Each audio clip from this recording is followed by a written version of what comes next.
एक दिन हमजा अपनी नानी अम्मा के कमरे में खेलते हुए एक पुरस्कार पुरानी किताब के पास पहुंचा। नानी मुस्कुराकर हमजा को किताब के बारे में बताती हैं। ये किताब खास है बेटा, ये सिर्फ उसके लिए खुलती है जो दिल से नेकी का इरादा करे।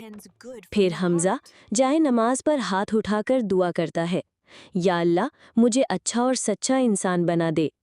हमजा ने सच्चे दिल से दुआ की और फिर जादू शुरू हुआ। किताब खुलती है, रोशनी निकलती है। हमजा हैरत से रोशनी में चला गया और एक जादुई दुनिया में दाखिल हो गया। वो हैरान होकर रह गया। हमजा देखता है कि जब वो सच बोलता है तो सब चमकने लगता है, झूठ पर अंधेरा छा जाता है। ये दुनिया कुरान के असूलों पर चलती थी, जहाँ सच रोशनी लाता था और झूठ अंधेरा। हमजा वापस अपनी दुनिया में हर आता है और खुश होकर इरादा करता है, अब मैं रोज कुरान पढ़ूंगा, क्योंकि असल जादू इसमें है। हमजा जान चुका था, हिदायत और रोशनी कुरान से ही मिलती है।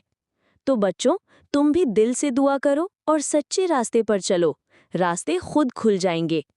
ऐसी ही ईमान अफरोज दास्तानों के लिए डीन बर्ड्स को सब्सक्राइब करना ना भूलें। अल्लाह हाफिज।